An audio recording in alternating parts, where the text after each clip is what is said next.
much money on it. Okay. So, 3, 2, 1. Hello, everybody, and welcome back to the Grime Bin Podcast. I am your host, the Ben Man, and today I have my good friend, LJ. Welcome, LJ. LJ Abney. Hello, LJ, how you doing, LJ man? Abney.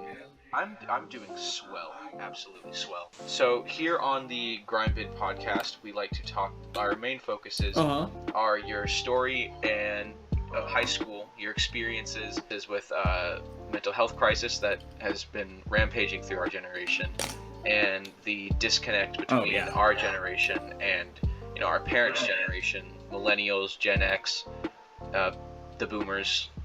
Whatever you like. Pretty much anyone else. Yeah, pretty much anyone who's like at least 10 years old. So it's a huge one. I guess let's start at the beginning. Going from middle school into high school, what were your expectations for high school as a child? I don't know if I'm the only one who thinks this, but I thought it was gonna be a lot like the movies. Kids getting stuffed in lockers and shit. I had kind of developed this expectation just from like elementary school, bouncing from school to school, of losing my friends, because I was going from Tenaya to San Joaquin Memorial, and there's not a lot of kids there who came from Tenaya. Actually, there were none, and so like that had happened to me pretty much all the time because I had moved from school to school, and like I'd never carried a set of friends with me from elementary school to high school the same way that like everybody else had. Yeah. So I kind of honestly expected it to be a pretty lonely year.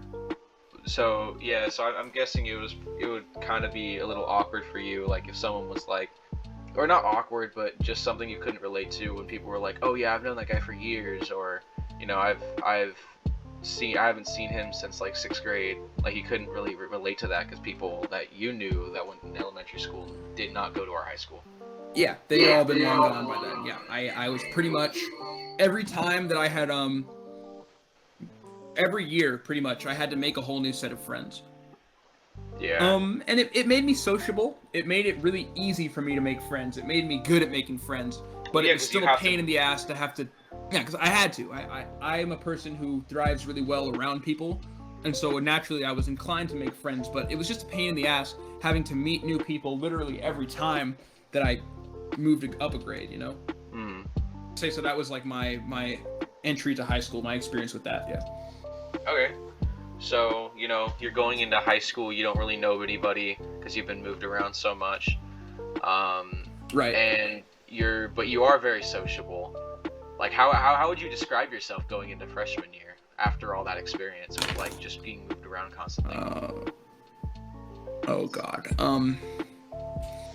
I had shed my sense of shame. Let's say that. I had shed my sense of social consciousness to the point where I didn't really care how people perceived me anymore. I honestly didn't even really notice how people perceived me. I envy that, honestly. Well, I'll talk a little bit later about how that's gone now. But I didn't really like I didn't really notice how people perceived me, so I was really loud, really rambunctious. I attracted a lot of attention to myself, as I tend to do. I mean, you went to school with me. I tend to bring a lot of attention in my direction regardless. I think it's amazing and hilarious. I think it's cool, to be honest. Well, thank you. But yeah, but I didn't make my first, I had acquaintances, I had people who would say hi to me. I had people who I could laugh with in classes, but I didn't make my first real friend until like a couple months into the year, I would say. We were on like this little retreat because at the private schools they do these retreats. They sucked. They were like Jesus camp, but for one day. And I remember meeting this guy, and he was really, really strange dude, like a fucking weirdo. But I'm kind of the same way. And we just clicked, man. Like I don't remember what we had done. We were like throwing something at the fucking like lunch tables where they were serving the food. And we got in a whole ton of trouble for it. But I met my friend Joe there, and he was like my best friend. That's awesome. To this day, he's one of my best friends to this day. That's really cool. So you just met this weirdo outsider like you, just out of nowhere. Yeah. And that's like the best type of friendship too. I feel like. Oh, absolutely, man. You guys were it was somebody who I could consistently. Right, exactly. On a whole, exactly, like being people who hadn't had something social to cling to, for one reason or the other. As well as being people who really didn't have that sense of like, oh, these people perceive me and these people think things about me. It made for us to just be able to really like be freely associated and do whatever we want. And still have the other guy be by your side. Absolutely. We're never worried about like, I don't want to be seen with this guy because people won't like me. We didn't give a shit, you know?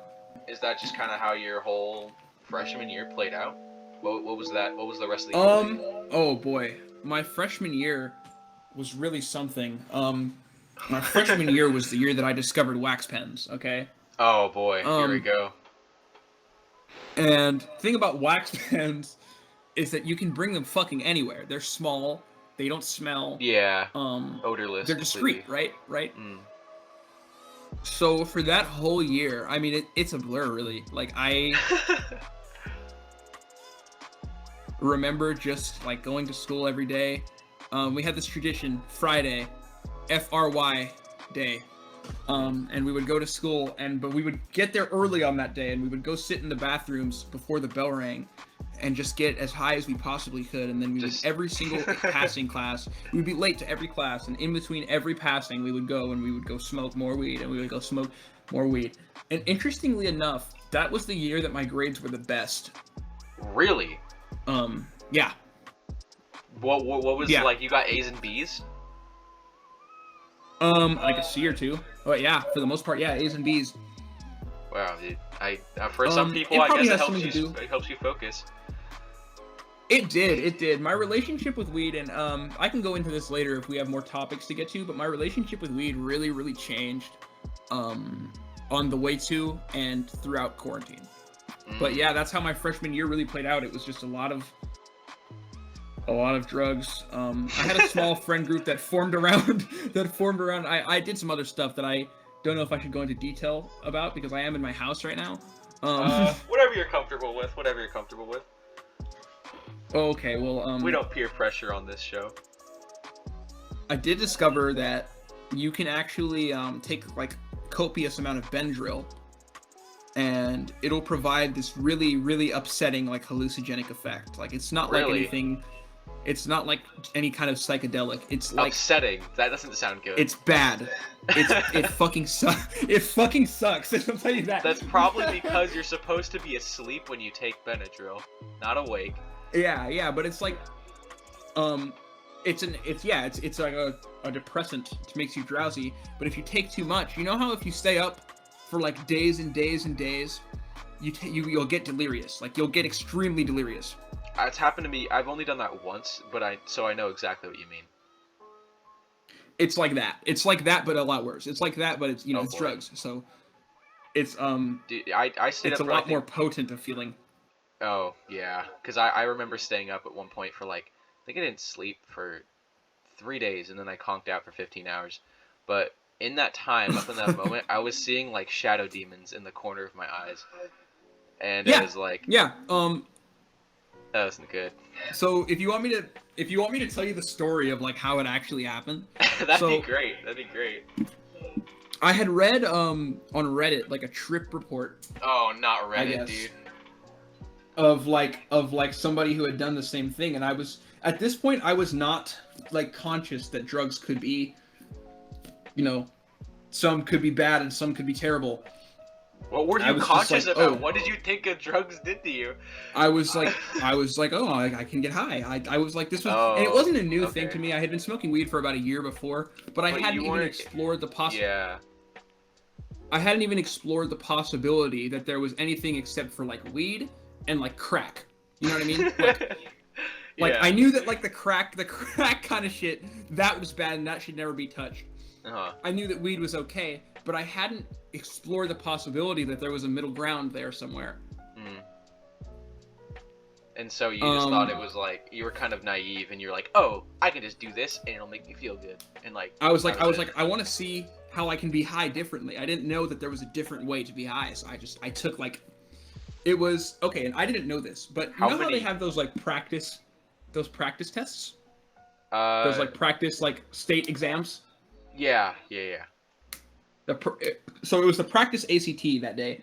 Oh no. Which I had been told like a week before, but I wasn't aware that it was that day in particular. The day that you take all this stuff? Yeah, and so I went into my dad's medicine cabinet, because I had stayed at his house the night before, and I picked up like 15, I want to say, of the little pink pills, No. Well, because they're only 25 milligrams. I know, but that's why they're so potent, dude. You take I take so one of them and it knocks me out. You took 15? Yeah. So if you get past the sleeping point, which is about 4, it becomes something else. So I took about 15 of them. And I remember they hit me on the fucking car ride. Oh. They hit me on the car ride, and I was in the car, dude. I was in the car with my stepmom. In the fucking passenger seat, and she was on the phone with my dad. Like, the phone was, you know how they can connect their phone to the car and it's being like broadcasted throughout the car. And I just remember like my vision like having fucking these tracks on it and being like, I couldn't figure out how to focus on something anymore. And I was just sitting there. I know what that is. Oh, it was fucked up, dude. She was talking to me, but I couldn't feel. There's so much to it. She was talking to me while I was having this out-of-body experience, and I honestly, I could not fucking tell you. I really, if I tried my hardest, if I gave it my all, I could not tell you what I had said back to her. Can you 1 to 3 words that experience right then? Ghost. Ghost is the first one. I felt like a ghost. I felt like I was out, like I was not in control, heavy. I felt like my limbs were heavy. Okay, what about your eyelids? Did you feel like you needed to go to sleep at least? Or was it like too much? No. I was wide awake. Really? I was wide awake, but my body, it was like, I felt tired, but there was no way I could have slept, if that makes sense. And nightmare. That's the third. That's the third word. It felt like I was having a nightmare, dude. It was fucked up. I was heavy and nightmare. That's like the worst set of words you could put together for that. It was really. It felt like there were weights on my limbs. My head was like reeling back and forth. God knows what I said to them on that car ride. You don't even remember what you were saying? At all. I no. Not only do I not remember, I didn't know in the moment. Like I couldn't figure it out. It could have not. It could have very well not even been words, dude. Yeah. Hey LJ, so and so and so, and you're like, it's like spouting nonsense. It could have been like, I fucking don't know. I really don't. And we got there. I remember this one phrase. No, I don't remember the whole phrase. But I just remember this was the turning point where it got like really bad because we had gotten out of the car and my little brother. Bad yet? It was bad, but it had gotten worse. I mean, what can I say? Okay. And I remember talking, and it sounded like I was being like, I don't even fucking know, dude. It sounded like there was another voice talking in conjunction with me. Oh, so wait, if you were to be able to hear yourself talking in a microphone and it like was playing back. Yeah, but and it was like reverberating around and it was like echoing, and then like I had said something about my little brother, telling him not to pick his boogers, and the word boogers like distorted. It was like boogers. I was like, what the fuck, dude? I was like, it was fucked up, bro. It was genuinely so bad. That's horrible.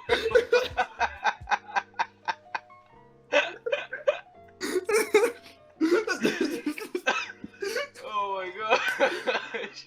That's horrible. It was horrific, dude. It's funny now. It's definitely funny now. I can just imagine like you just talking and you're having this weird experience. You're trying to get around it, just not pay attention to it. And you're like, bro, stop picking your boogers. Like, it just like, and then a demon just comes out of nowhere and repeats that word to you. I was just imagine like clenching your ears in the fetal position on the ground. I was trying not to do that, bro. Like I really was. And I just remember the rest of the day, I kind of spent it like teleporting around. Like I couldn't really man really entered Enderman mode for real. I entered Enderman mode, bro. I couldn't figure out how I was walking. I didn't realize that I was walking anymore. You were just you were just like blacking out, kind of. Yeah, no, not really, because I was still seeing and shit. Like I was conscious, but like I would get somewhere and I would be like, how the. I couldn't remember the last like few minutes, so I'd get somewhere and I'd be like, how the fuck did I get here? And I just remember like the rest of the day having my friends like have me by the arms, because it's like an 8-hour trip, dude. It's not short. That's horrible. It was fucked up, and like I remember my friends having me by the arms and just kind of walking me around, because I couldn't really like, if I just let myself walk, I would walk into walls and shit. Like really? Yeah, dude. Like it's like somebody hit you in the head with a fucking bat a few times. Like you lose your everything, bro. I don't remember much after that. I remember the landscaper looking really bright red, and I called him a goblin to his face on accident. I don't know. I feel like you do that even if you weren't under the influence. Yeah, but it was an accident this time. So it wasn't on purpose. Oh. And yeah, dude. That was I did it a couple times after that, but those experiences were less interesting because I took a lot less. Dude, I don't know. You can't. I don't know. Just like interested. I just wanted to do it again. I was like, I like being in an altered state of mind that I can't control. Your kidneys are just gonna, and liver is just gonna be absolutely demolished by the time you're 25. Oh yeah, no, I've accepted my death already, like a long time ago. And I'm gonna hate you, like turning like 26 or something, and I'm just be like, yo, yeah, LJ died. Like, all right, I mean, like. You're like a year past the mark anyway, bro. Like... LJ started pissing blood and just fucking. Yeah, bro. His kidneys just exploded one day. Like it was crazy. I was like, I can't say that I'm surprised. Yo, it's there, by the way. Just reminding you of that. Okay, so back to the point. Freshman year was. That was freshman year. Yeah, that sounds consisted of quite a few trips. Yes. one of many great, amazing stories. Okay, so freshman year, and okay, wait, and you were still at the school that you're at now, or was that a different school that you spent your freshman year at? No, okay, so I spent the first 3 years of my school at San Joaquin Memorial High School. Oh wow, okay. I thought you were like Catholic school. I thought you were at the school you're at now for a while. Well, you. Oh, we're not supposed to say that. I won't go any more into detail about like because there's like a fucking billion schools in America. So, Yeah, but you also did say a bunch of other schools around the area. That's true. Okay, yeah. So the school I'm at now. No, the school I'm at now. We'll start from here. Okay, the school I'm at now. No, this is my first year there. Okay. So this was all at a private Catholic community. That sounds horrifying. Fucking awful. That sounds awful horrifying. Stuff. I would literally kill myself. Talking to monks while you're tripping on 15 Benadryl pills? Yeah. Try it. I dare you, bro. I couldn't. I'd be like, I'd be like, I don't know what I said to them, dude. And just like walk away. Like I don't know. I could have. I don't know. We'll never know. We'll never ever figure out what it is that I said that day. They probably thought you were the Messiah, bro. I did. Okay. So freshman year sounded like a bit fun. Yeah, freshman year was pretty awesome. What was sophomore year like? Sophomore year was a continuation, man. My friends had expanded. I had met a lot of people. Okay, but here's the thing about sophomore year, right? And I guess about freshman year too. There were a lot of not fun parts of freshman year. That was school and stuff, right? There were a lot of. So freshman year, I had gotten my ADHD and my OCD diagnoses, which, I was fighting for those my entire life. Like I was, I guess around like 4th, 5th grade, I was like, okay, something's wrong with me, right? Like, there's no reason that any kid without like some kind of neurodivergency, I guess, should really be failing. Like should really be failing their classes. Like I'm not talking about being a bad kid. I'm talking about failing grade-wise, your third and fourth and fifth grade. Yeah. It was hard to do stuff, man, and I was like... You were very self-aware about it, no? Getting... Yeah, eventually, and I was getting ass whoopings for failing school, and I was like, this should be incentive enough. Like, this should...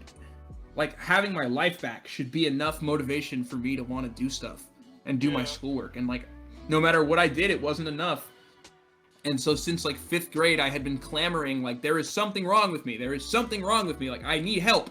And my parents, they just didn't listen. Like, if I'm being honest, they just never paid any attention. They were like, oh, you're just lazy. You don't care about school.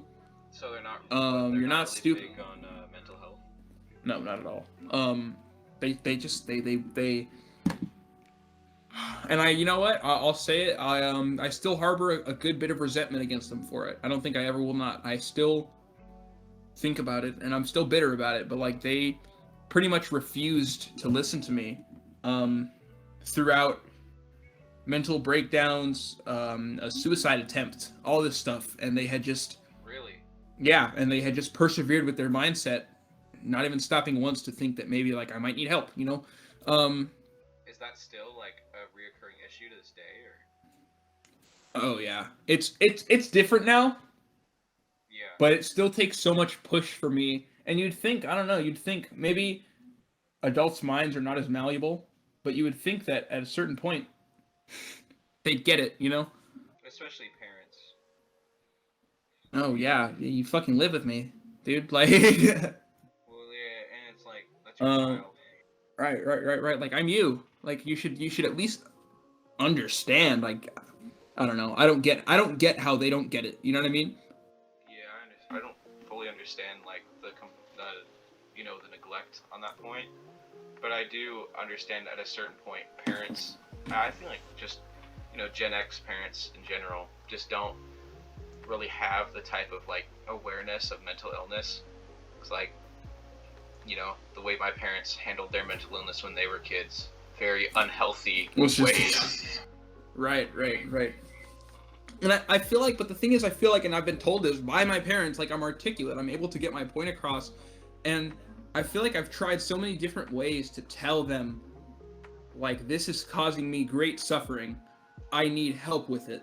You'd think and the response has always been the same. Yeah, directly saying it, indirectly saying it, just my consistent emotional state, you know what I mean, should be enough to get the point across, I feel. But I don't know. At a certain point before high school, I resigned the idea that my parents would ever understand. I was like, whatever, like, they don't get it. I've written quite a bit about it, and I at a certain point, I guess you just get to the point where it's like, fuck it, you know what I mean? You don't get it, I'll just deal with it. So, obviously, I had gotten really excited freshman year when they finally took me to the doctor. And then you got diagnosed. I got my ADHD and OCD. And in my unending naivety, I went and announced this to the entire school. I was excited about it. Like, I don't know if you can fully grasp the degree to which I was excited about it. I understand how you would be. I'm sure I probably don't understand the joy you probably felt, but I know why you felt that, because you felt validated after so long. Right. Exactly. After so long of being unheard. So I went and like announced it to the whole school, and I got a little bit of pushback for it. I got called retarded, sped, and shit like that. Yeah. It didn't really get to me much. And the only time when it got to be a bother was like, for a while, it was like the only thing I was hearing from anybody. And it was like, okay, like, enough is enough. It's like, bro, is this just like annoying? Think of something else. Yeah, exactly. Like, I was like, okay, I want to talk to people now. This sucks. Like, yeah, so freshman year, I was dealing with a lot of that. And my parents kind of got me the diagnosis, and it kind of seemed eventually like it was just to shut me the fuck up. Like, because at a certain point, they stopped, they didn't do anything with it. You know what I mean? Yeah, it's not like did they go out and like get you medication for it or anything? Yeah, and then it didn't work, and they were like, oh, well, I guess medication doesn't work, because they were against the whole idea of medicating me anyways. Yeah. They were telling me that I was going to get addicted to drugs and shit, and I was telling them, I was like, no, actually, here's this study more kids with ADHD get addicted to drugs when they don't get medicated. Yeah, I didn't know that, but I mean, yeah, I mean, if you showed a study to them, and they still were like, yeah, it seems because their initial point of view seems true, right? It seems like, okay, you're giving this kid drugs, he might take more drugs, right? That's not but then you provided scientific evidence, and they still didn't budge. Right. I was putting information in their faces. Lo and behold, I went unmedicated for a couple years and developed a crippling dependency on marijuana for a while. But I mean, that's besides the point. Yeah. But yeah, so my freshman year, I was dealing with a lot of the ADHD stuff. A lot of the stuff where just like I was kind of getting tired of just being around my parents and the way that they thought about me. Yeah. So that was really like the negatives to freshman year. So now on to sophomore year. How was that any different, or was it? You said it was just a continuation. Yeah, it was just on both parts. It was a continuation of the fun parts. A lot of the new friends. I was very popular at that school, just because I was from somewhere else. I was an outsider. I was from a public middle school, very different environment, and I was just a different person. Even at the public schools, I was just not. I was never really like one who was always like. I wouldn't really fit in. You know what I mean? I was different than a lot of people. So it gained me quite a bit of popularity in such a tight-knit community because I was a real character. You know what I mean? Yeah.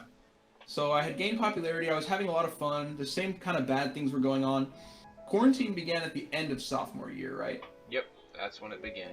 When quarantine first started, the school was extremely disorganized. Yeah. So was this one. Yeah, it was really bad to the point where I had my TV at a different spot in my room, on the wall, like adjacent to my desk. So every day I would get on a call with Joe, and I would turn my desk towards my TV, and I would hold my Xbox controller under it, and I would play For Honor for literal hours. Like, that's what I did!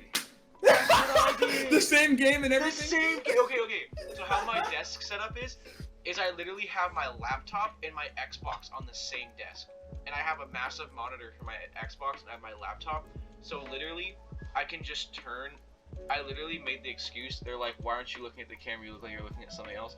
I made the excuse that I have two monitors and my camera and all my camera's on one monitor and I'm looking at everyone else on the other monitor. But I was literally just playing For Honor. Yeah, that's what I was doing. So it looked like I was looking at the screen, but I had my hand. I was playing For Honor. I got so fucking sweaty at that game. I still play over that. Like, I would if I had an Xbox, but I mean if I had my TV, which is broken right now. But I played it. Yeah, I played it for a long time after that. And that's what I would do. I would smoke a bunch of weed, come back into the house, sit down, get on a call with Joe. Every single class period, I would do this, and just play video games. It was amazing. That was the good part of quarantine. It was fucking awesome. Like, it was. Yeah, I mean, after a while, I got burnout. I got really bad cabin fever as well. So. Is that just like when you're stuck somewhere? I got. And it makes you go insane. Yeah, anxiety, really heightened anxiety, just like general more depression, because I'm also very sociable, and being inside for that long, not being able to see my friends. I even had like 2 relationships throughout the duration of quarantine, and in both of those relationships, quarantine hindered my ability to see them when I would like to. They ruined. Oh, me too. Me too. Yeah. They ended. Quarantine, I would say, ended. Yeah, both of mine, honestly. And divorce rates went up. That exact.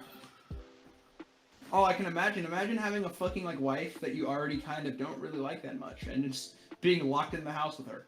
It was a lot. Yeah, and no, it was just over quarantine. Yeah. Over quarantine, I quite literally lost my mind. I went a little bit insane. A little wacky.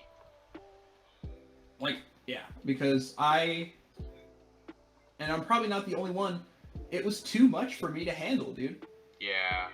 The bad kind of started during the summer. And I started getting iffy about whether I wanted to be at home anymore.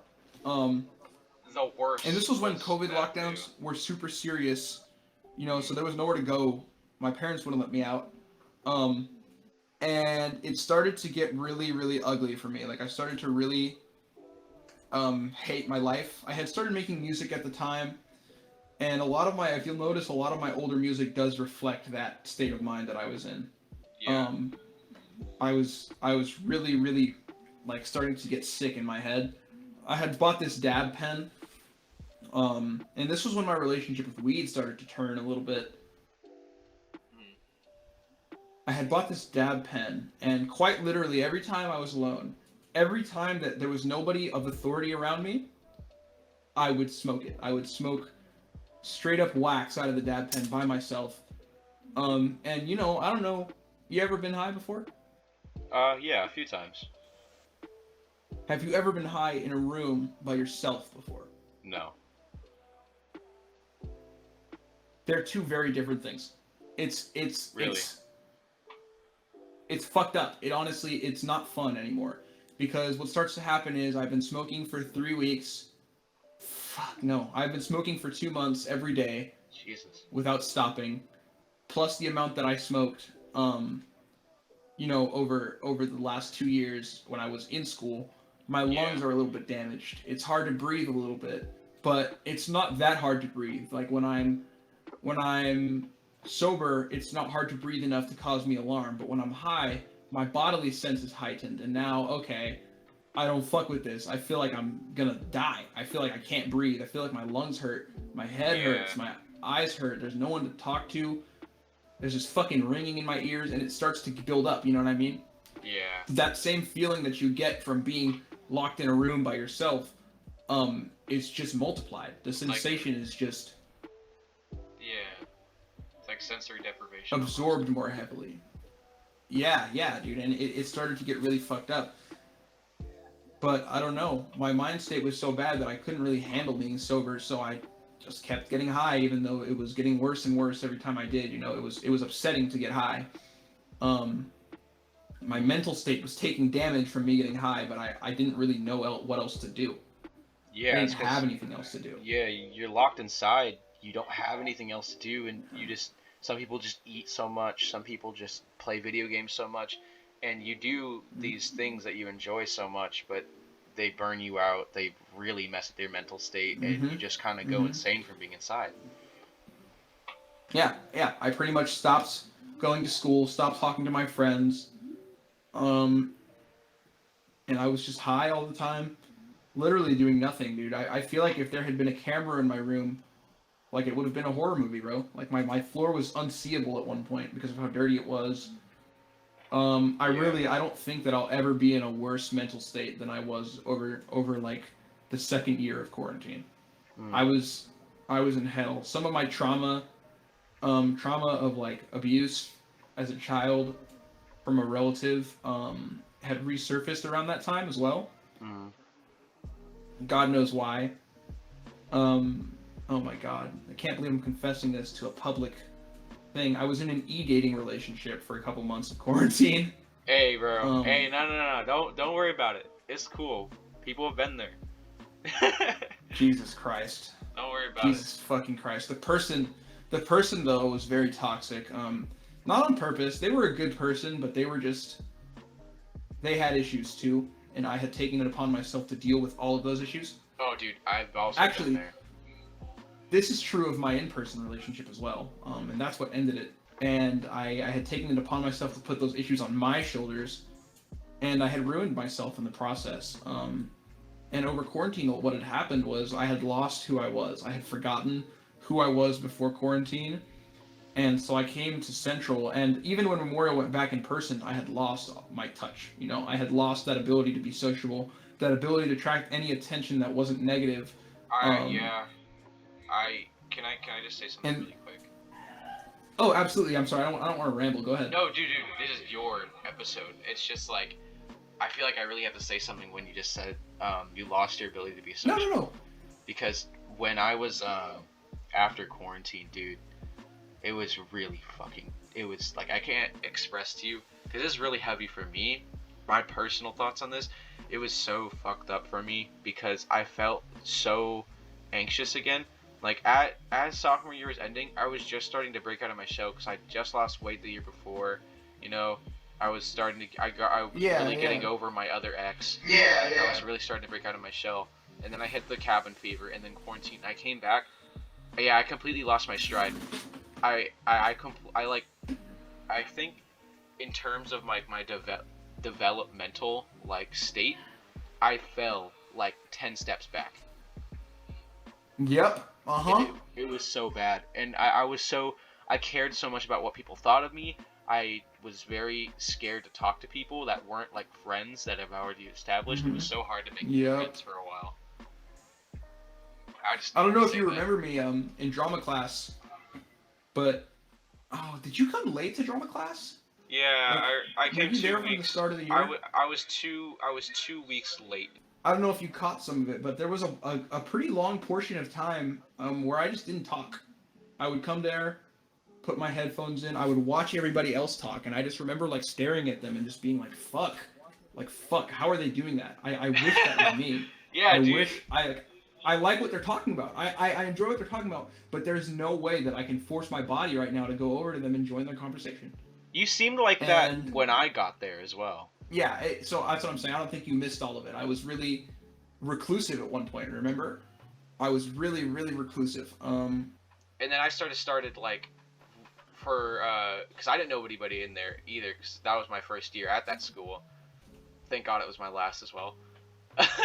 But anyway, right. Yeah, anyway, we just started having to do projects, like we had to do the scenes and stuff, and I was like, yo, this guy looks cool. And then I was just gonna talk to them, and I was like, yo, what's up? And I was like, let's do this together. Yeah. And then you seemed, I swear, the first time you were just like, oh, okay. Like, that was about it.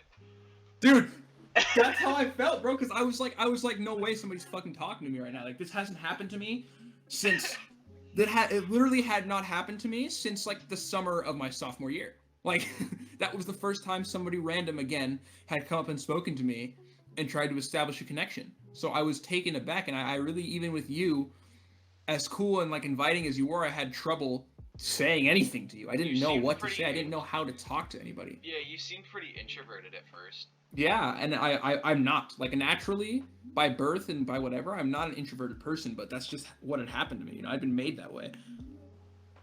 And I didn't really start to become my regular, you know, endearingly obnoxious self until Adonis approached me in the Dungeons and Dragons Club, which, oh, fucking hell. That's how low I stooped, bro. Look. Those kids are okay, I guess. Not but S-man, they're annoying. Though. Not S-man. I'm the president of the club. Oh, fucking yeah. Preachy boy. Well, like, and a few others of them. Yeah. Mr. fucking Jesus. I hope he doesn't hear this, because he still thinks that we're... Anyway. Yeah, those dudes... But I mean, they were people that I would accept me because they were sweaty fucking nerds. They were people that would be okay with me going in there and, like, just talking to them. And I was mildly interested in Dungeons and Dragons. I'd played a couple times before, so I was like, fuck it, I guess this is my life now. I don't think I saw you seriously come out of your shell until that one time we went to Walgreens during lunch. The first time we went to Walgreens during lunch. Yeah, and that was once Adonis had... That was well after Adonis had approached me. So when Adonis approached me, he was very outgoing. He was very, like, he honestly, and, like, I don't mean to be sappy, but he is honestly one of the best things that's ever happened to me, because he was able He's a really good guy. He's a fucking amazing guy. And I love him, and he's dope as hell. And he was really one of the people who got me to reconnect with my old self, because I didn't feel as stupid when I was being loud in public, when I was attracting this attention to myself when he was next to me. And eventually I realized, oh, this is just people's reaction to me. This is because people were enjoying it. Like, people like me. You know, people like, and I don't mean to, like, you know, suck my own girl dick or anything. No, dude, but, go ahead. But I was like, yeah, people like me. People like me. And I forgot. Like, I had forgotten that people actually like me, and when people were enjoying the things that I was doing around that time that we went to Walgreens, I guess a little before that, the realization had hit me that this is people's reaction to the way that I'm acting. This is me. Like, this is me getting these reactions. And I started to gain a little bit more of my confidence back, and as time has gone on throughout this year, I've gotten closer and closer to being my old self again, and it feels so fucking good, man. Like, I can't tell you. I can't even describe how good it feels to be back to, well, I'll never say back to normal. I'm permanently changed, but well, then this is at least in that social aspect. Right, exactly. I've heard that phrase so many times since quarantine started. Oh, dude. Same. The new normal, you know. You know, I just want to say, dude, you know Jack Stauber, the music artist? Yeah, you've showed me a couple of his things, and even before then, I watched some of his, like, old comedy videos before he was making music, or maybe not before, I've never seen those. But, yeah, it was the same, like, the weird animation style. Yeah, the claymation and stuff. Before claymation, even, he was using, like visual, like, animation, you know, like, art and shit. Oh, yeah, I've seen those too. But, there's literally a video. Peanids, you ever seen the Peanids video? Yeah, I have seen that actually. Yeah, the shit like that. That's when I discovered Jack Stauber. But, there's a video he made on, he posted on his Instagram. It was during quarantine, and I felt like it was very symbolic to quarantine, because it was literally called The New Normal. And it was talking about, like, step out into the new normal, brace the world with your new face and stuff like that. And it talked about, like, the older generations dying out, basically. Because that's kind of what happened when COVID came through. It was like a giant filter. The old world fucking ended, bro. Like, the world ended to an extent. The world was permanently changed after the last couple of years. Yeah, we had our own little apocalypse, bro, and we became adults throughout it. Oh, yeah. And that's why we're so fucking weird now, I think. Like, yeah. That's why we're, like, seriously, like we're adults, me and you. I don't know if you're 18, but I'm almost, like, legally, we are a month and a half. Yeah, like, legally, we are adult people, and, like, this is how we are. Like, this is the way that we act and see the world. We was just vibing, and then, like, in the last few years of our tutorial, God was like, "Hey, yo, catch this one." So let's fuck it up. Catch this one. Yeah. He said, "Dodge this one," and it hit it straight in the forehead. Hey, straight in the fucking teeth, bro. And, like, now I'm missing a few, and I'm just gonna have to accept that, you know? Yeah. Curveball for the dome, bro. Literally, bro. And I feel like I never fully recovered, and I don't think that I ever will. But I think that's okay. Now I'm starting to realize that that's okay. Like, yeah. I am really glad, though, that I did get the social aspect of myself back. If I had lost that, I probably would be lost forever, honestly. That was one of the main key points of my personality, is I'm a people person, you know? And I don't know, you can say what you want about quarantine, but it was there were certain experiences that I had that although are almost traumatic, I guess, and were really bad for me, I wouldn't want to forget them, because in all honesty, they really formed me into the person that I am now, which kind of might seem a little weird to say, since some people will be like, "Oh, you're just a kid," but I'm sure a lot of people our age can agree with me when I say that quarantine had a lot of things that changed us and made us into different people. Oh yeah, no, and that 8-month experience. That you're just a kid shit is definitely, you're not gonna hear that you're just a kid shit from me, you know, like. Yeah. I don't know what it is. I don't know if kids started just being born with more wires in their brains at one point. But I really don't. I don't know if adults really understand the emotional, like, the depth of emotional experiences that we've been put through. Especially when they say you're just a kid, that makes us feel horrible, honestly. Yeah, well, like, sometimes we don't know what we're talking about. But that doesn't mean that we don't know what we're feeling, right? Like, the severity of some of the things that I've experienced is impossible to downplay with my age, you know? Like yeah. Okay, like, I'm open about this. I have tried to take my own life, like, a couple times now. And it fucking shocked me. It amazed me that the parental instinct is to think of a punishment. Like, the first time when I was 12, at the end of it, when I was safe and shit, my dad's first reaction was to tell me that he felt like he should put me through the wall behind me. He was like, I want to put you through this wall right now. And it's funny because that was the point at which I resigned. When I said earlier how I resigned the idea that my parents would ever actually understand. Yeah. That was the point at which I was like, okay, there is nothing out there that will make them listen. You know, I was about to be dead for the last 24 hours. And your response is, I want to hit you. Like, that's Neanderthal shit. In my opinion. Sorry if I'm getting a little heavy. I'm just trying to make a point here. That makes me emotional too, because I've gone through similar experiences.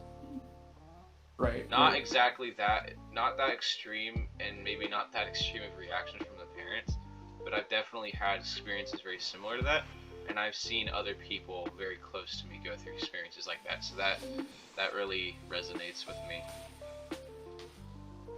Yeah, it's just like this idea that our youth makes us our parents and stuff think invalid. that it's invalid. Yeah. I was just about to say that. That our youth makes our experiences invalid. That idea has killed kids before.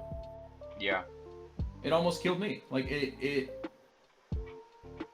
is fucked up, and I think it needs to end. I think that our generation, as you know, we start pushing babies out of our fucking holes, needs to that's one way to put it. needs to recognize that, you know, we can't pass that idea on, or it's gonna kill more people. Yeah. I don't know. My grandma told me that a lot as a kid. Like, I guess sometimes I didn't know what I was talking about because I did ramble on as a child. I still kind of do sometimes. Well, yeah, I mean. But then she would, like, I don't know. There were certain points where I had legitimately valid claims to what I was saying, and I had, like, evidence to back it up. Like, I was being actually smart as a child. You know, big brain moment from 1 in a million. And then she was just like, I've never wanted to hit my grandma more, bro. Like, I was like, because there were points where, like... That's implying. I was like, I love my grandma. She's so amazing. She's such a wonderful woman. But in those few moments as a child, being told that, when I had, like, legitimate emotion and thought put into the sentence that I just created, I've never wanted to hit someone more.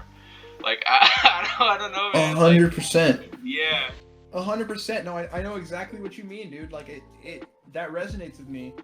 And I think that adults are just people, man. Like, older adults, they're just people, and they feel hurt when they're wrong, especially to some little shit. Yeah. I literally had an experience with my mom like that the other day. What had happened? So, okay, basically, so you know I'm in a band, and we're trying to look for a place to practice. And I was getting into this argument with my mom because she's like, she's trying to help me find out. She's trying to give me connections because there's these guys at Guitar Center, the place that I shop at for all my music shit. She's like trying to get connections and stuff. And then we keep having the same argument where she wants us to get a place that's like hourly or daily for the payment. And it's like, no, because we have a bunch of shit we have to move. And my band's not going to agree on that. And I had valid claims because, like, Mom, think about a giant drum set that I am expanding on. Think about all the amps and stuff we'd have to move daily. We want to do this weekly. We need a permanent place that's monthly. And those are valid reasons. That we can be set up. Yeah, like, we need some place for security absolutely. as well. We can't just be moving it around in everyone's cars and stuff. Like, that doesn't work. And who's going to be able to drive my drum set? Like, all this stuff that are valid reasons why we need a place that's, like, monthly, you know? She just, I don't know, my mom does that a lot. Like, when she's proven wrong by her children, even if they're really valid and completely no discrepancies in the argument, if she can't find a hole in it, or if she knows that she's wrong, she stops the conversation and she says, get out of my room, or I don't want to talk about this anymore. and it just really. My mom too. My mom too. Yeah. Really. Yeah, it's annoying because there's nothing you can do about it. Like sometimes, and there will be points at which I'm like, no, mom, we're fucking like we're talking. I don't say that obviously. I'm like, we're talking about this. Like yeah, well, we are having this conversation whether you want to or not. I've tried that, and then my. And mom's like obviously, no, you can only push it so far.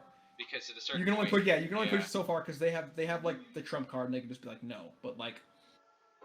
Because at a certain point, they are your parents, and you have to respect that. Yeah, and it's well, not only that, but like there's literally nothing you can do. Like there's nothing you can. Yeah, it's literally just like it's not like you can force them to talk to you. It's a wall. It's a wall. Like you. Sometimes they're the one that starts the conversation. They start it. Oh yeah, they don't want to talk about it. You get it. If you get into an altercation, like okay, think about this, right? This is a very extreme example, but it's the best analogy I can come up with on the spot.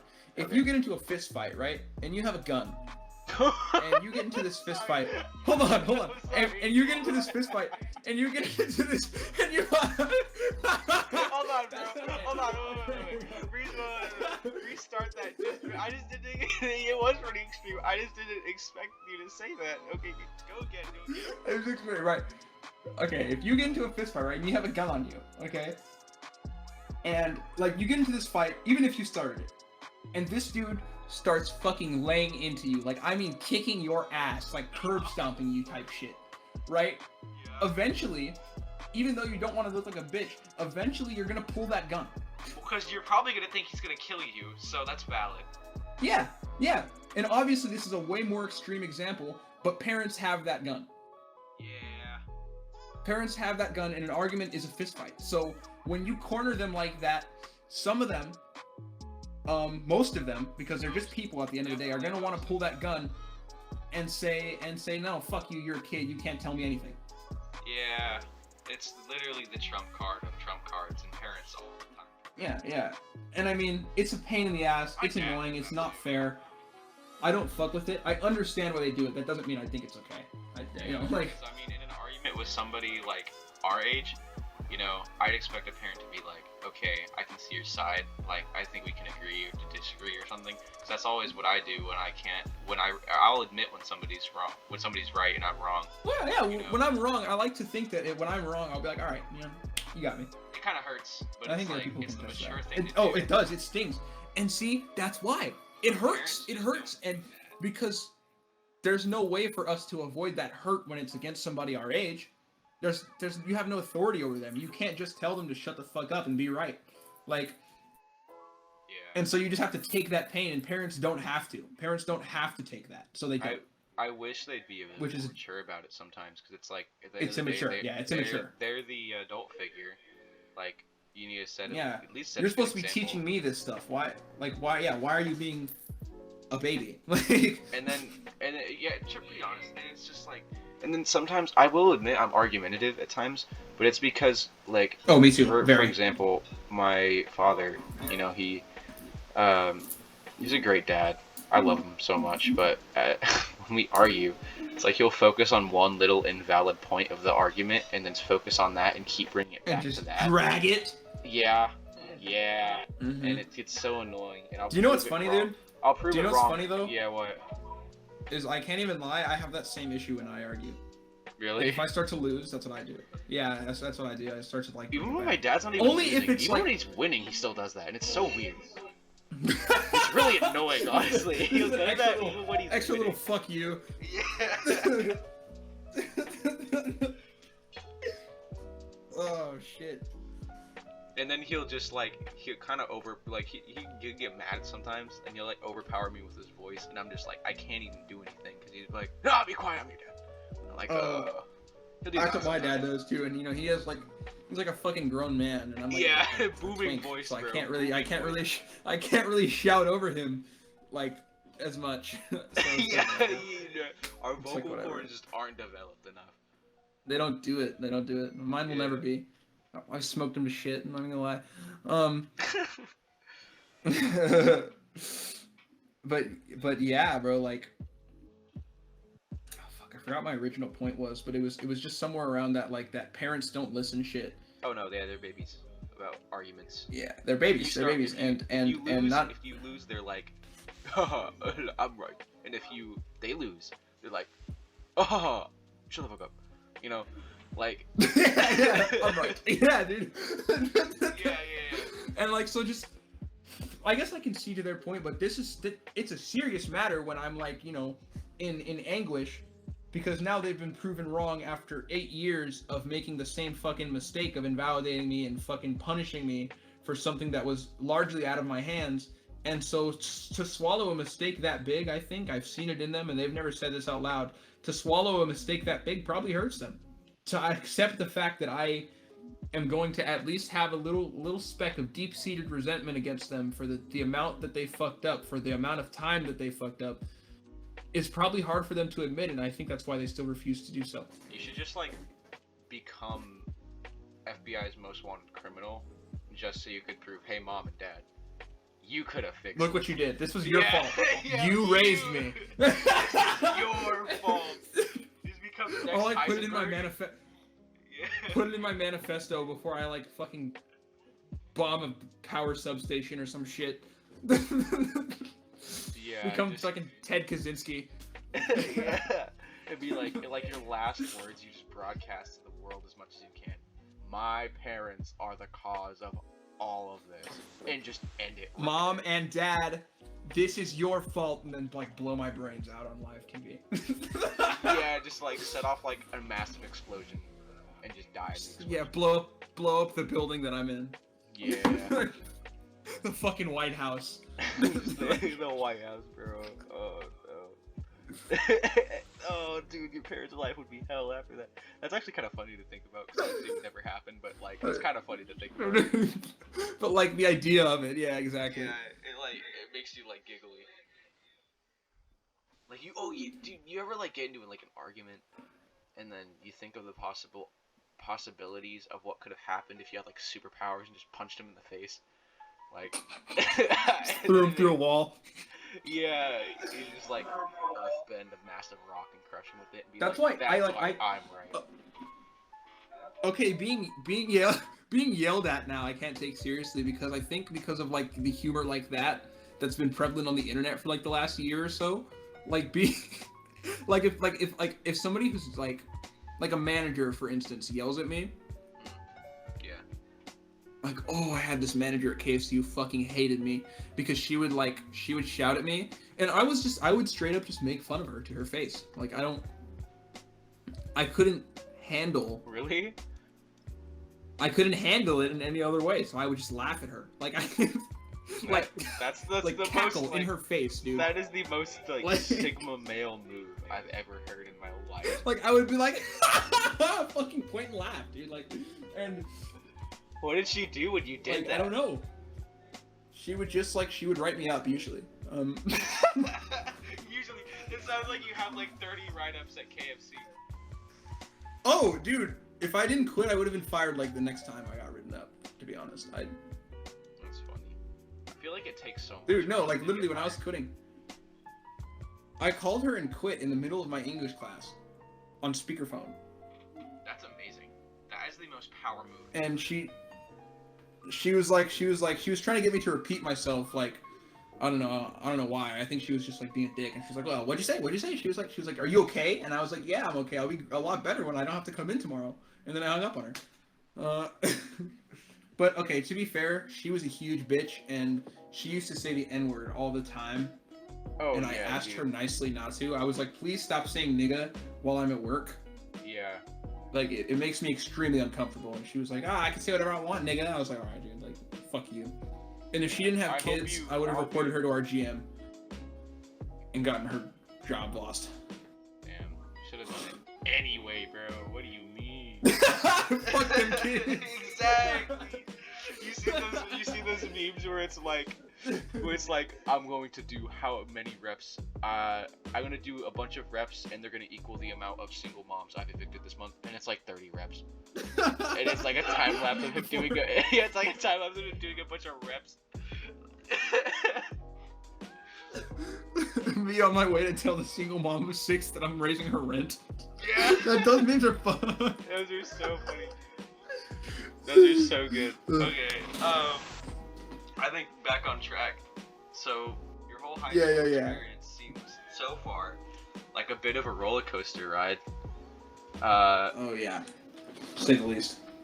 You know, you get taken to the highest ethereal planes, and then get thrown down into the pits of eldritch horrors, and back up again. Over and over again. Over and over again. They're just fucking toying with me. But, you know, your grades are passing, correct? Or, like, decent? As of last week, yeah, they're passing now. So that's good. So you're on track to graduate, I assume. Yep.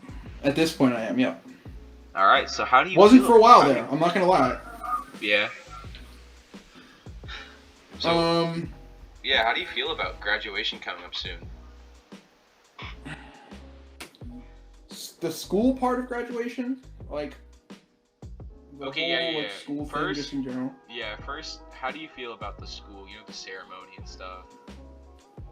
Oh, I could not give less of a fuck, dude. School, the way that school has fucking been for me for my entire life, and like the way that the school system has treated me and people like me, has made me completely numb to the awards and I got honor roll last semester and I couldn't give a shit. I just like shit like that. School is stupid now. I don't care about getting A's. I don't care about getting A's. And I got like 3.5, so I don't care about getting A's. I don't care about getting fucking academic awards. I don't care about my SAT scores. I just want to pass so I can go to community college. Like, that's where I'm at right now with school.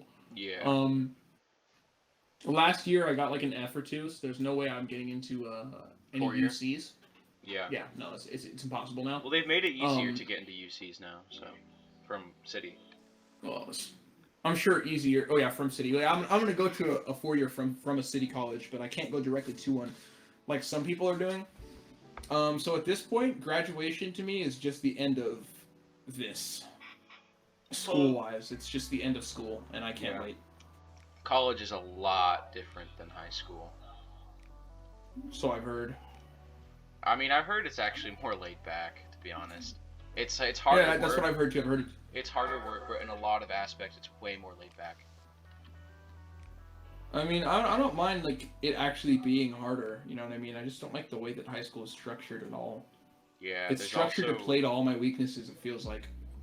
Yeah, there's also a big thing with how high schools handle things like, you know, crime and, you know, assault, sexual assault, stuff like that. Like, that really boils me, because I've had friends who have been in very vulnerable situations with other people, and it's gone bad, and they went to school together, and the school did absolutely dipshit to stop or, like, prevent them from being interacting. They don't do shit. But if somebody...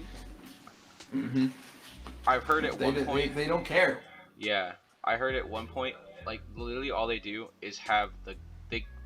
I don't know if it's they can't do anything or if they won't. And I don't know. Because it seems like they don't care, but at some points it just seems like they can't do much. So they have the person who did the crime just write like a forgiveness note or an apology note to the other person, and that's it. Right. And it's like, what the fuck? Like, yeah. Right. Like what? Like at that point, it's like, what? Don't even do that shit. Like, why? Yeah, there's no point. You know what I mean? Absolutely not. The last thing that anyone wants from their abuser is any more contact. Mm-hmm. Like, especially, and even if they're in the same class, I've heard like they don't even make them change classes or anything. They don't even move them or anything. Nothing. Like nothing changes. Yeah. And it probably speaks very loudly to why victims don't say anything now, especially when they're young and in high school and shit, because like nothing is done. You know what I mean? And it creates this acceptance of silence that shouldn't be accepted. You know what I mean? Exactly. Yeah, it's fucking ridiculous, dude, the way they handle things, to be honest. Yeah, I know, and like in college, of course, that's different because there's like literally programs that people can go to. You know, you could literally on college campuses too. And they're way serious about it because at that point it's like it's a real crime. You know, they're not just kids anymore. Yeah. So people get convicted. Yeah, and it's a real crime even when they are, but like. Well, like, you know what I mean. It's though. like they start taking you serious. Yeah. They start taking you seriously after you turn 18 for whatever reason that is. Yeah, I guess it's just really hard for conviction when you're 17 or below. I don't know. I don't know the legal system. I'm not a lawyer. But like I think fuck. After that point, but yeah, after that point, it's like it becomes a real issue in the eyes of college campuses, and I guess like there's a big part of me that just wishes that it was the same way, because of all the shit that I've seen and heard and fucking just like. Same with middle school. Been around, like, oh, dude, middle school's the worst, dude. Like, there were kids getting fucking groped in middle school. Seriously. I heard about a horror story with the middle school that I went to 2 years after I went to it. Very, very tragic, very sad. A person went into their house, and 5 other people followed them in, and very bad things happened. And the only thing that happened after for repercussions was the lead abuser. I don't even know if the other 4 got any punishment. It was just the lead one had to write an apology letter. And I think the other 3 were expelled, or I think a few of them were expelled. Some were suspended, and the lead one had to write an apology letter, and that was about it. Yeah, dude, like that shit's no ridiculous. legal action was taken. I think a restraining no. order was. I think a restraining order, but that's not even the school's doing. You know. Right. They weren't even involved in that. You ever hear of dude, sickest shit ever. Now that I really think back about it, it's fucking this thing called Slap Ass Friday that they used to do in middle school. I heard about that on Instagram. I didn't think it was an actual thing though. Did they actually do that in your middle school? No, at my school, every Friday they would go around and they would slap girls on their butts with, no permission, obviously, and they would say it's Slap Ass Friday. Like, yeah, no, dude, that. Oh, I remember there was one day. Shit is. There was one day at my middle school where it was literally that, but it was like no one took it to that extent. There was a day out of the single year because it was like an Urban Dictionary like day. Right. And it like got spread around. It was like he like slap butt day, But it was like it was not taken to that extent. Oh yeah, no, it was every Friday, dude. It was like the way that shit had gone, and that the way that shit goes, like and we only went to 2 out of the fucking 50 in just our district, bro. Like, I can't even imagine all the other shit that could happen, or that it does happen at like these middle schools, man. It's pretty fucked up, and the schools genuinely, truly don't do anything about it. Mm-hmm.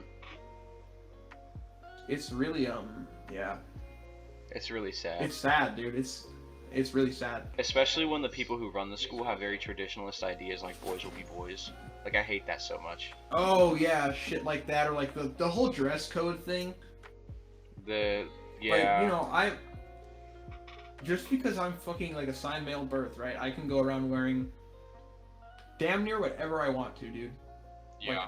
Like if a AFAB person showed up to school in the same tank tops that I used to wear every day, with nothing else, just the tank tops, like, they get suspended for that shit. Mm. Yeah, like, just that whole culture that's built into our mandatory public schooling systems is just sick. I don't know. I don't fuck with it. Well, I think there's definitely a lot of bias against, like, girls wearing certain things, and then boys have like, oh, don't wear a bandana, that's it. Don't wear a hat with a team on it. Yeah, exactly. And it's just like, wait, what did you say? Girls can't do. I was like, don't wear a bandana. And don't sag your pants, and that was it. I thought you said don't show your penis. I said don't sag your pants. I was like, well, yeah. I feel like that one's not unreasonable, bro.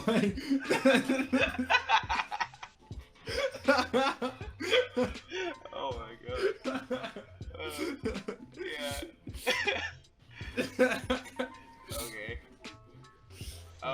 Yeah, that one's pretty. I feel like if I did say that, yeah, that'd be pretty. That's like that. Yeah. That one's okay. I think that's a good rule to have. That's a good. Yeah. Oh man, that was funny.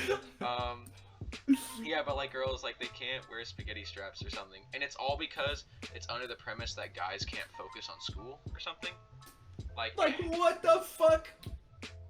Yeah, like it's really dumb. That's insane. I'm pretty sure guys wearing tank tops are also against school dress code, but they just don't care. Nobody's ever enforced it. No, it is. It definitely is. But nobody's ever enforced it because I do it all the time. I still do it. Yeah, I've started wearing sleeveless shirts because it's so hot. It's getting really hot now, so. Yeah, that's good, huh? As fuck. I wear. No, not only I don't wear sleeveless shirts, bro. Not even like I wear. You've seen me, bro. I wear those like little wife beaters. I can't even wear those like by themselves because I have man boobs. So I applaud you for being able to do that with your physique, but I can't wear those yet. Bro, wear those man boobs is pride, boy. Bro, I can't because then all my friends start scooping me, bro.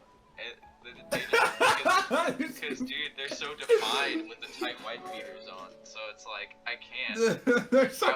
I would just get assaulted by all my male friends. It's horrible. Defined. Yeah. The word. They're really like. Dude, oh, my love handles are also defined. Every aspect of me that I'm self-conscious about is defined when I'm wearing a white beater by itself. So I can sadly tank top, like make some like. Yeah, because they're so tight that it's just like it lovely just curves around every little aspect of your torso. Especially when you're a bit it grabs you, yeah. Yeah. the tank top itself gropes you, bro. All day.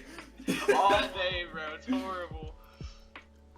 I do wear my undershirts. The only issue I had with that, I'll let you in on a little secret here. I guess it's not a secret anymore, so I'm saying it on the Grime Bin.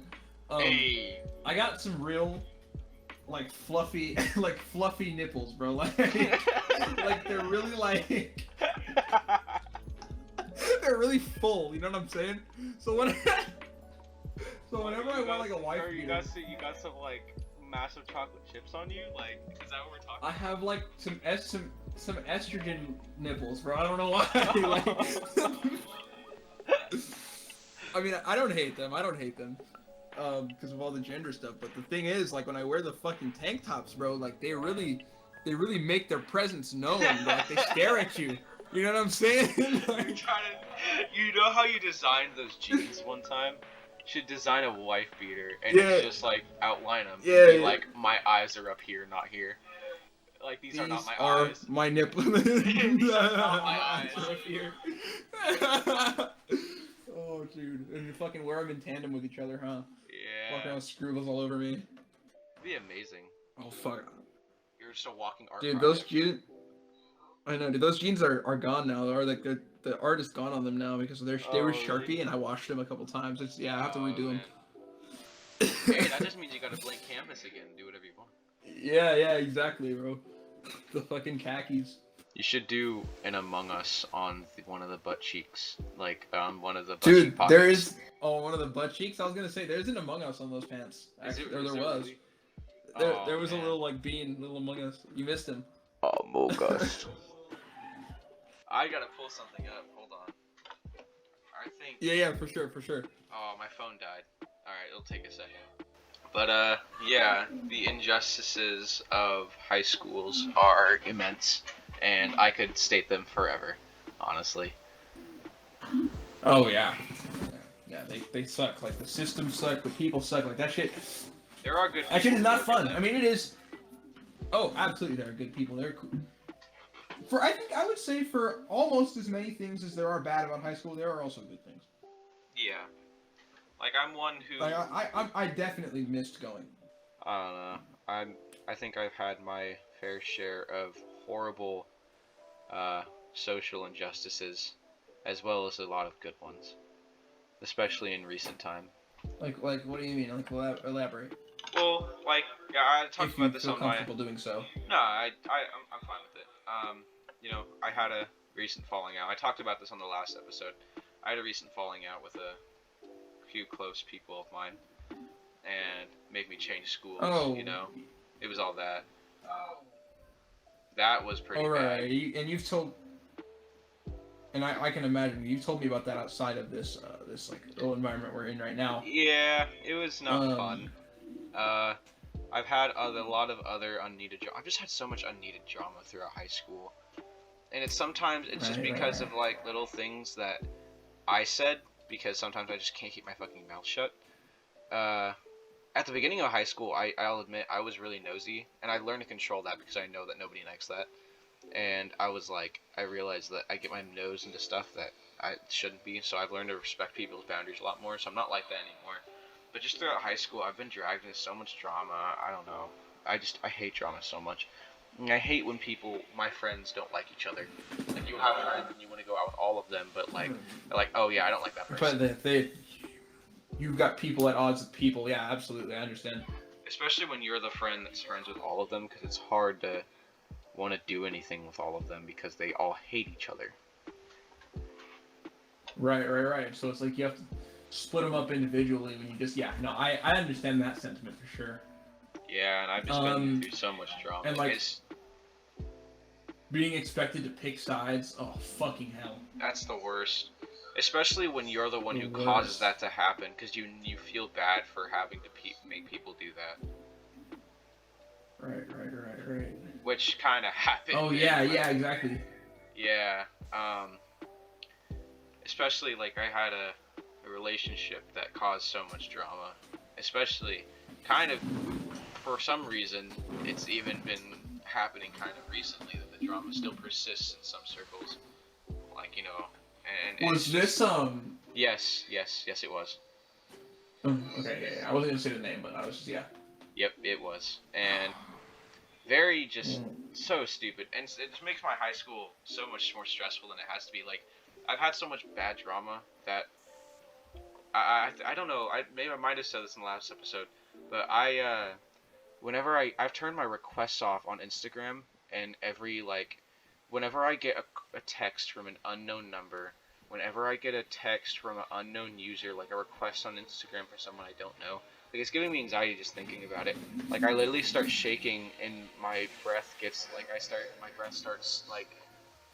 hyperventilating almost, and my breath gets short and strict, because I get so anxious that someone's gonna text me saying, like, a long paragraph of just, like, I hate you, or something, or just something stupid drama, you know?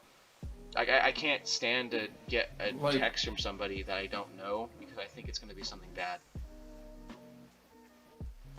Right. Just because of like all the experiences that have been drilled into you, like you're programmed to almost think that way. I've been programmed, and I hate it because even like I have friends, even friends that I know are my friends. When I get a text from them that I haven't gotten a text from them in a long time, the anxiety comes back, and it's because I feel like, oh, I haven't talked to this person in a long time. I don't know what they're gonna say. Did it happen with me? Because we didn't text for a while. It kind of did, but I mean, and I guess the anxiety was kind of valid for the point that was brought up at one point. Right, for what I came to you with. Yeah, that was understandable, but it was like, you know, that was understood. And it's like, that was I think that was out of like benevolence. You know, I could have very well been come to you and like berated you without asking you, because I know that some people are like that and will jump to any conclusion that they can find. True. And so I can totally understand. Yeah, and even it's not even just about that specific point that you brought up, like, to text me about. It's just with anything. I just feel like someone's gonna come at me with something like, so and so said this, so and so said that, you know. And every once in a while, like, that anxiety is true, and it makes my life living hell for a few weeks again. Right, because now you're on edge, right? And it's like, I don't want to have to live my life like that. All because of some people's words. Yeah, drama is fucking ridiculous. It really is. It makes life so stressful for like no reason. It just made my high school career sometimes like I just couldn't go to school, or I was in high school begging my mom not to go to school like I was in elementary school again. Like, I wanted to stay home because sometimes at certain points in my high school career it was just that bad. Like I just couldn't stand to go to school. At one point I literally did get that bad. A recent ex of mine, when we broke up, it was pretty bad, and she said something, drama happened, and I literally couldn't. Same girl? No, most recent. No, someone different. Most recent. Oh, okay. Yeah. Is that like fresh? Is that like fresh? I've seen you. Like. How can? Sorry, I'm trying to try. No. I'm trying to put a name to the face.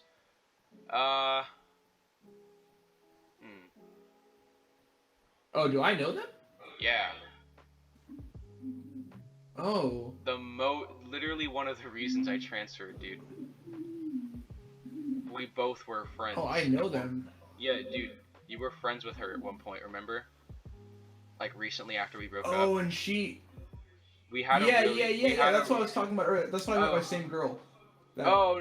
From earlier. Yeah. Yeah, I'll talk to you about it after. But anyway, yeah. That her, and when our breakup was getting really bad, and we completely stopped talking, because for a while we tried to hold on to each other and kind of stay friends, but that wasn't working. Right. And then something happened, and then I completely shut down for a week, like a week or 2 weeks. I was completely just offline. And I remember you didn't come to school, if I remember. Yeah, I didn't come to school school being busy for a while. We were like a week. That was a very hard week for me because I was completely in mental shambles. Like for that specific week, I was literally I stayed at my dad's that whole week to get away from my family, and it was just like it was nice and quiet at my dad's, and it made me feel comfortable. But for the first few days, it was just like I literally sat and my brain would go numb. Like I would almost start drooling because my mouth would just like, and it was just like I know the feeling. Yeah, I was just sitting there thinking, and my thoughts would start racing, and I'd just get more anxious, and I'd get so angry and sad at the same time. And it was just like I just wanted to smash things, and I just wanted to cry, and I just wanted to and it was like that for, just that week. And it got better, and I got better, but it was just like, that's what drama did to me sometimes. Yeah, and like for what, like for what? Who got anything out of that? Oh, out of that shit, sorry, excuse me. I guess the person who caused it to me, because, I guess they got they got some sort of satisfaction if they knew. You must know they're a real piece of shit. I think I told you why I stopped being friends with them at the end of it all. Yep. And obviously I would have done that if I had known the effect that it had on you, without knowing that. But the thing that had happened was what really was like, okay, you're a weirdo. We are not friends. Like, that was. Dude, and I gotta say, bullet dodge. Like, I know maybe that hurts to say that, and I'm sorry. No, dude, I have a new girlfriend now. Like, I'm very happy with my relationship now. It was just like, I'm very happy with my new relationship. It's just like, dude, yeah, you're right. Like at the time, there was a certain time where we loved each other and shit, and couple shit. Yeah, we were so happy. Yeah, and I had a relationship like that. Yeah, where like we loved each other, and then we didn't. Yeah, and then you just didn't. But it was just like, I could. When you take a second, I also said this in another podcast. When you take a second to look back at things, it really resonates with you everything that was wrong, and how you just tried to hold on. Yeah. And you see it from both Dude, sides. Can I get into that a little bit? Oh, sure. Can I get into that a little bit? Go ahead. Because I really talk as long as you want. I got gaslighted. I got gaslighted pretty bad, dude. Like I got really like a little bit emotionally manipulated, and there was no way at the time that I could possibly have realized it. Yeah, and then when you look back, it's just like, holy shit, And she did the thing. She did the thing where it was like, she weaponized pity against me. You know what I mean? Yeah.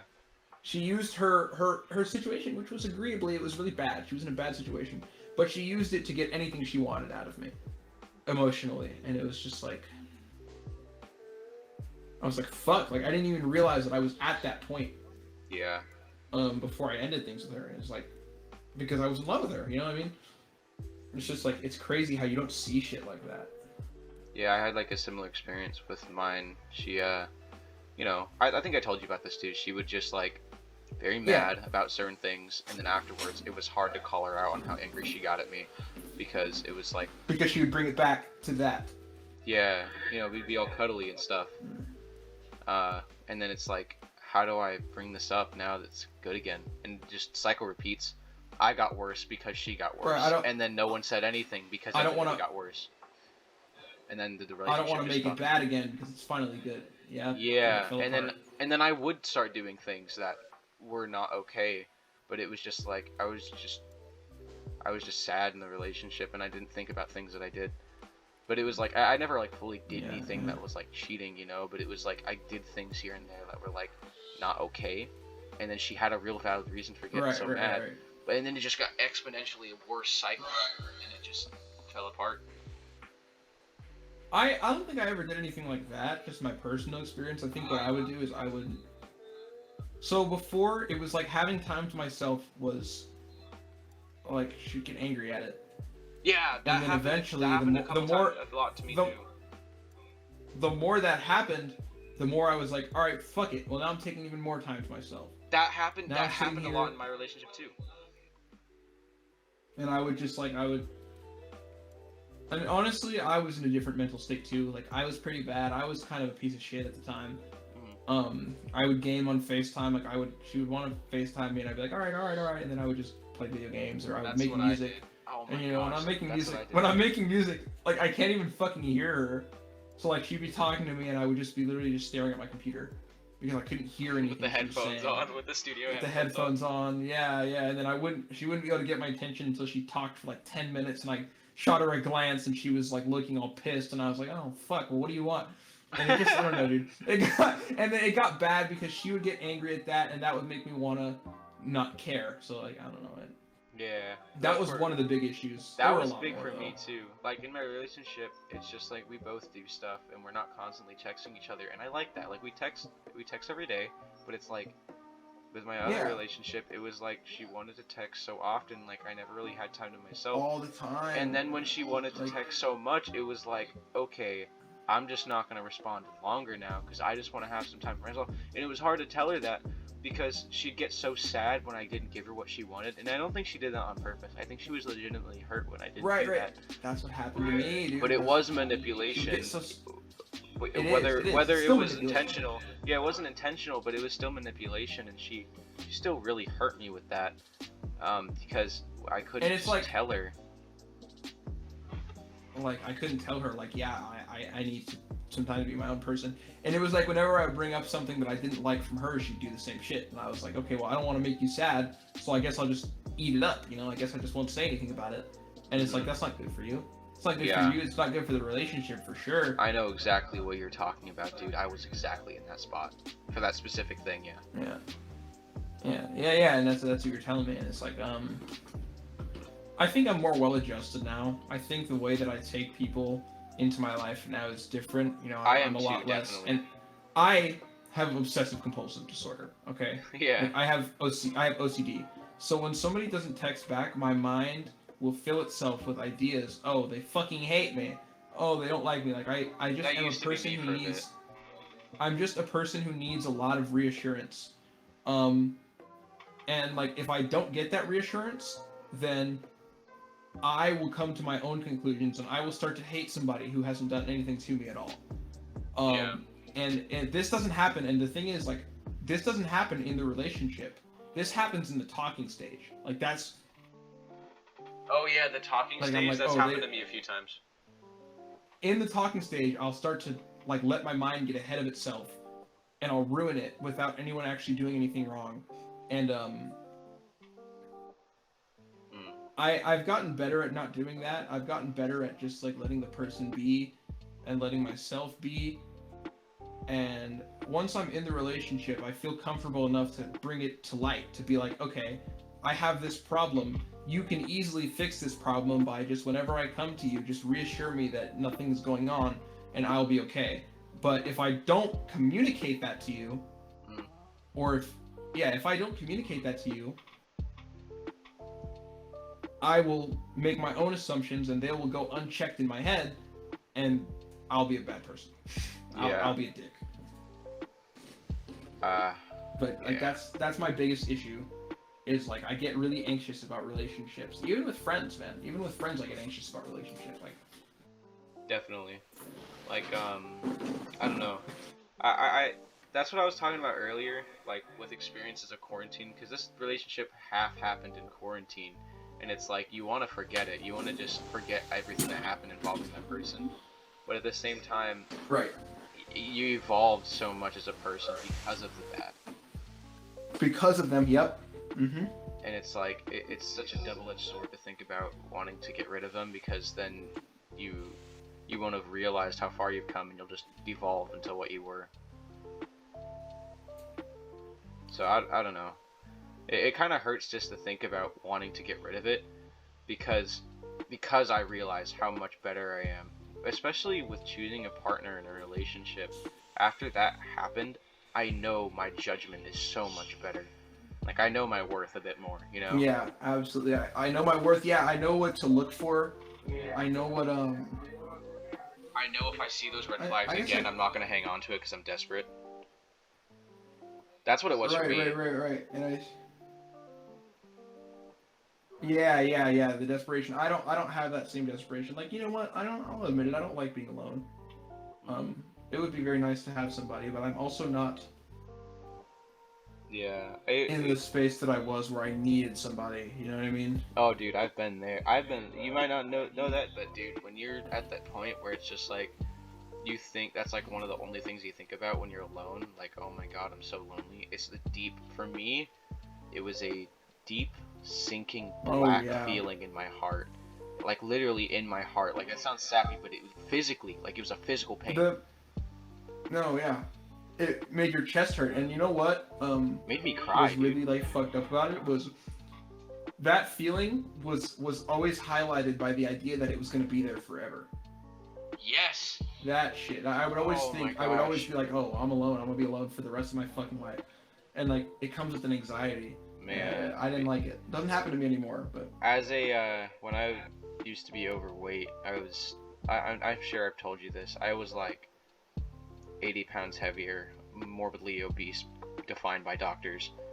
I was like that for a lot of I was like that for a lot of my childhood up until freshman year. But before I got into my first relationship, after I lost my weight and got my first relationship, I literally had this, like, I would cry. I'd literally tell my mom, like, I feel like I'm gonna die alone, Mom. Like, I feel like I'm terrified of that, and I feel so lonely. Like, I feel alone, and I need something, you know? Like, I literally told my mom that at one point, because I was just so, like, out of it and done with it. Because I was just so sad with my life. And it was... See, I guess my insecurity wasn't physical.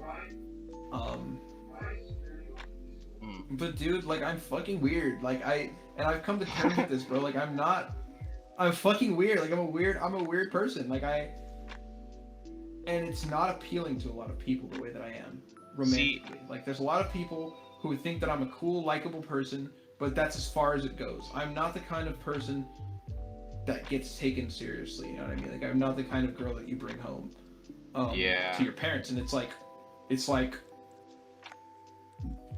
accepting my role as that person has made me have that exact same feeling where it's like, fuck, like, this is me. Like, you know what I mean? Mm-hmm. And like that fear of dying alone, so I definitely feel you on that, I guess is what I'm trying to say. Mm-hmm. Yeah. Anyway, off of the really depressing subjects. Oh my god. That was fucked. That was fucked. Oh my god. Yeah. I'm about to kill myself. This is so sad. That was really sad. That was really a lot. But I'm glad that there's somebody who I can, like, get it out onto their plate and they can put it back onto mine. You know what I mean? Yeah. And I'm glad that there are at least 20 people who watch this. Oh really? Wow. At least 20 people who are gonna watch this. At least 20. At the max 20 as well. But to lighten it up with the relationship thing, there's this person I'm talking to. Ooh. I can't say names.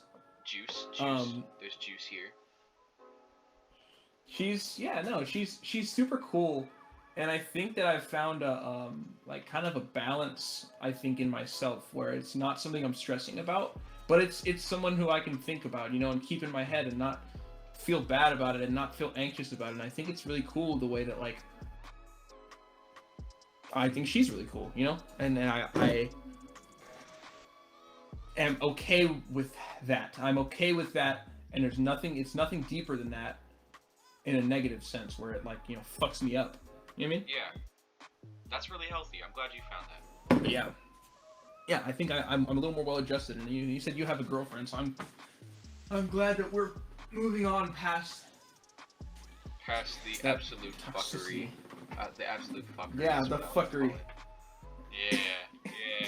that we just went into, yeah. Yeah, we just, like, I'm pretty sure we spent a whole 20 minutes talking about that. Like, this came from like freshman year too, is where it came from. Yeah. Well, my final question to you before we wrap things up here is, I'm gonna ask this to everybody. What is success to LJ? What is success to you? Oh boy, I've thought about this so much, man. How do you succeed in life? What is your definition of this? Well, okay, I'll be completely honest. I do like the idea of fame. Okay, I like the idea of playing shows with fucking thousands of people and making all this money. But at the end of the day, that's not exactly success to me. I want to live comfortably, and above that, I want to have an impact on people's lives. I want to have an impact on as many people's lives as I can. Be that through my music, through my written works, through teaching. I think I'd like to be a teacher at some point in my life to just experience it. Get I all want those to side impact missions people's... completed. Yeah, to do the side quests. I want to impact people's lives. I want to get my message into people's heads, and I want to be heard, I guess. Yeah, I'd say that's really cool. That's really valid. I mean, yeah, at the end of the day, it's not just about money. It's just about the influence you make and how happy you are. Right. All right. And of course, I have, like, my own little settling down goals. Like, I'd like to have a ranch. That'd be fucking awesome. A ranch and a bunch of plants and a bunch of cats and maybe a little shit. That maybe just one. Just one or two. No, two. You gotta get them in pairs. Yeah. Or else they're weird. Yeah, if they're by themselves, they're weird. Yeah. Yeah. If they're not in pairs, they just, like, you know, they grow extra limbs and stuff. It gets really weird. They're like, yeah, exactly. They get like telepathy and shit. It's not right. So yeah, you have to one do to something. offset the other. Yeah, exactly. Need a nerf. But yeah, they need a nerf, or they become too powerful for the parent to handle. You know. Yeah, exactly. Fuck. Yeah, bro. But yeah, I had a kid. Literally, I told her, I was like, we need another. Guess what happened? He transformed to an eldritch horror beyond my belief, and I don't know where like, he's just gone, bro. He's gone. They grow up so so fast, bro. Yeah, bro. He banished me to the void when he was just 8 years old. Yeah, bro. Jimothy's out there somewhere, just like conquering universes and shattering dimensions. You know. He'll come for us someday. Yeah. Someday he'll appear in the clouds and devour our planet. Be like, hey, Jimothy. Be like, hey, Dad, and just, like, conquer. Yeah. Yeah. Exactly. All right, bro. All right. Well, I think this is. Yeah, man. It was real good talking to you, man. This is a lot of fun to record and to have this little talk. Yeah, I am too, man. I'm really glad I could be here. This is the Grime Bin Podcast. I am with my good friend LJ. I am the Bin Man. Is there anything? I'm gonna steal this from another podcast I like to listen to called the Chuckle Sandwich Podcast. Or at the very end, what do you have going on in your life, LJ? Are there any socials that people should follow you on? Is there anything you want to plug? What's going on? Oh yeah. Well, I'm a musician. I've got a project in the works right now. It's gonna be a while, before it actually comes out, but there will be stuff in between in the meantime. I go just by my name, LJ Abney. The project is called Preacher. You can find me on Instagram, LJ Abney. SoundCloud is just LJ Abney. Spotify is just LJ for now until I get that all worked out. Check me out. I think I make some pretty good stuff. I think they also make some pretty good stuff. Go check her stuff out. It would be baller, honestly. You'd be ballin'. And yeah. Yeah, you would be ballin'. Can't argue with that. Literally the main selling point for your advertisement is it would be baller if you followed me. You'd be baller. It would be pretty fucking baller. Okay. Like two big fat nuts baller. Exactly. Alright. Alright.